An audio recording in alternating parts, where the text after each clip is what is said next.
इस योजना के माध्यम से ज़्यादा से ज़्यादा कर्मचारी सामाजिक सुरक्षा के दायरे में आ पाएँ। इस योजना के द्वारा हमने इनफॉर्मल से फॉर्मल इकोनॉमी भी जाने की दिशा में काम किया है। मैं एक आपके संज्ञान में लाना चाहूँगा, हमारी सरकार जब 2014 में आई तब हमारे देश में इस फॉर्मल इकोनॉमी के अंतर्गत, फॉर्मल रोजगार के अंतर्गत करीब करीब 6 करोड़ के आसपास कर्मचारी साथी काम करते थे।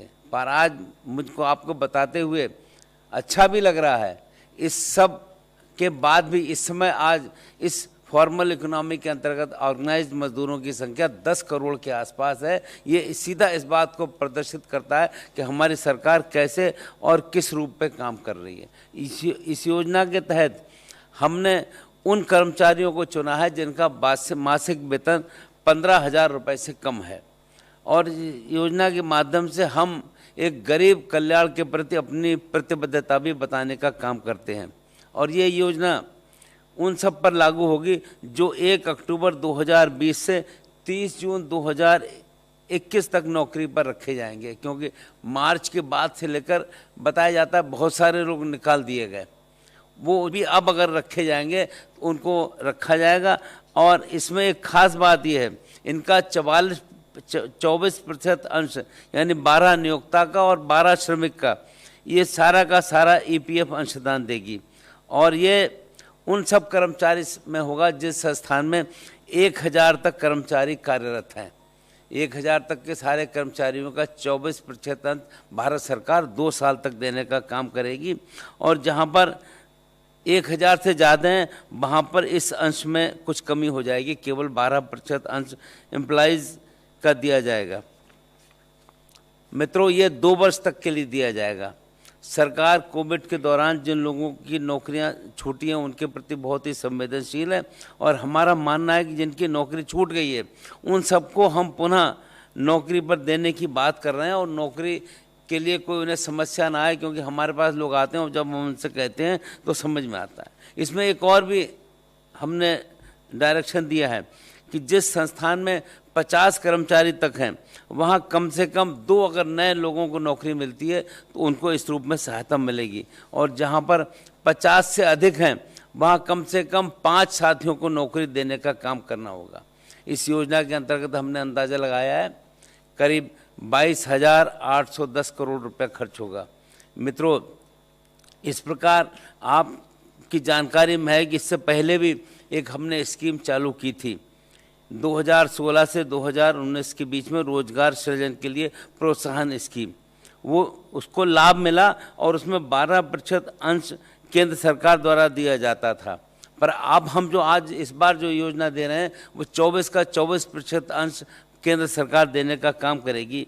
ये बात सही है कि उस योजना से करीब 1 करोड़ 21 लाख लाभार्थियों को लाभ मिला था, और इसमें भी अभी लोग पूछ रहे हैं लाखों लोगों को लाभ मिलेगा, और लोग इस संदर्भ में बात कर रहे हैं कि ये तो आपने हमको व्यक्तिगत मिलकर कहते हैं कि आपने जो हम चाहते थे उसके हिसाब से आपने कदम उठाया है। हमने कहा जो भी आपको नौकरी देगा उसका 24% हिस्सा भारत सरकार देने का काम करेगी। लोग इसको काफ़ी अप्रिशिएट कर रहे हैं, इसको पसंद कर रहे हैं, तो ज़्यादा से ज़्यादा लोग इसका लाभ उठाएं, ये हमारा मानना है।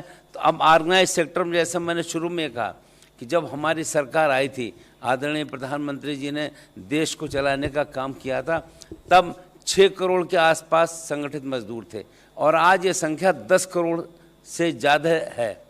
तो इसका मतलब 4 करोड़ संगठित क्षेत्र में मजदूरों की संख्या बढ़ी है। हम इतना ही कह सकते हैं कि हमारी जवाबदेही मजदूरों के प्रति पूरी है, और गरीब मजदूर के प्रति और ज़्यादा है, उसके हिसाब से हम काम कर रहे हैं। और वास्तव में 15,000 से कम वेतन पाने वाले श्रमिकों को टेक होम सैलरी भी अब बढ़ेगी, और इकोनॉमी में भी डिमांड जनरेट होगी। मेरा मानना यह है कि वास्तव में इसका लोग उठा रहे हैं लाभ, और उसके हिसाब से हम काम कर रहे हैं। धन्यवाद। धन्यवाद sir. Friends, now the floor is open for questions. And 9. Yeah, please use the placard here. Sir नमस्कार, शिशिर हिंदू बिजनेस लाइन से। सर ये जो नई योजना है इसमें कितने लोग आप उम्मीद करें, चूंकि रकम आपकी 22,000 करोड़ रुपए से ज़्यादा की है, तो कितनी लोगों को रोजगार इस योजना के तहत मिल पाएगी, इसकी कोई संख्या तय हुई है? ना हमारा मानना है कि हम अभी चूँकि शुरुआत की है और तो तभी हम इसके बाद में इसकी पूरी विस्तृत जानकारी दे पाएंगे, पर हमारा मानना है कि इसका ज़्यादा से ज़्यादा साथी लाभ उठाएंगे। Number 6. ये जब से कोविड आया या उससे पहले से क्या सरकार के पास कोई ऐसा डेटा है कि अभी तक कितने लोगों ने रजिस्टर्ड किया है जिनका रोजगार नहीं है, मतलब जो नौकरी चाहते हैं? और क्या ये भी डेटा आपके पास है कि सर पिछले 5-6 साल में जब से मोदी सरकार आई है कितने लोगों को रोजगार दिया गया जो आपके यहाँ रजिस्टर्ड थे, और कोविड में कितने लोगों का रोजगार गया और कितनों को रोजगार मिला? ऐसा कोई डेटा आपके पास? जिनका रोजगार गया सामान्यतः मुँह जुबानी कहते हैं, ऐसी कोई वैसी फिगर नहीं है। पर जैसा मैंने एक फिगर बताई कि जब हमारी सरकार आई थी तब संगठित मजदूरों की संख्या 6 करोड़ के आसपास थी और आज यह संख्या 10 करोड़ प्लस है।